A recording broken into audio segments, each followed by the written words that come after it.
I'd like to just kind of run through this section real quickly for you because I agree with you. I think it needs to really be pruned down. I think you got 5 pages that really should be 1.5 to 2 pages when you really get down to it.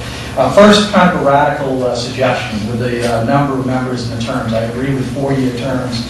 Obviously, in the initial phase, you staggered some of those seats.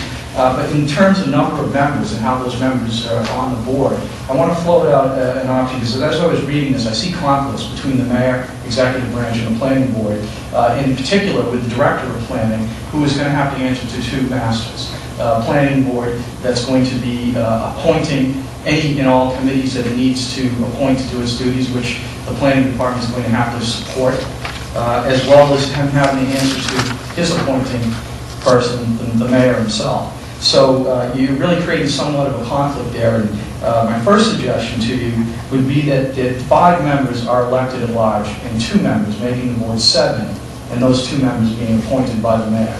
Consider that the mayor's budget, that he's appointing the planning director, every employee under them has to be approved by the mayor, as well as the council, but primarily we're talking about a change in government that's going to create an accountable executive.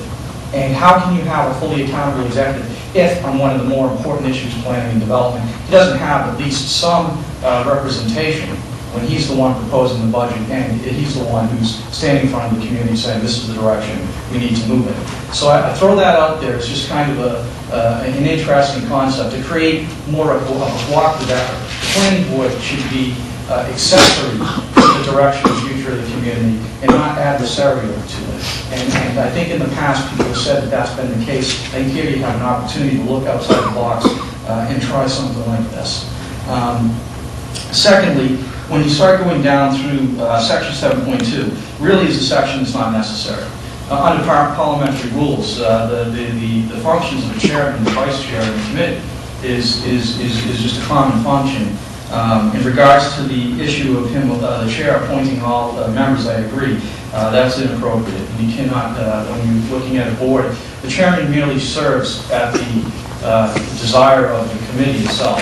He should have no more power or less power than any other elected member, and appointing every board and committee would be inappropriate. You want to be able to make sure that each member who's elected in the board appoints people from a representative community throughout the town. Really, the powers and duties, I don't think that section really needs to be in there. In regards to 7.3, again, a lot of this under state law talks about what the responsibilities are of the planning board. I would say Section A is kind of excessive in a given.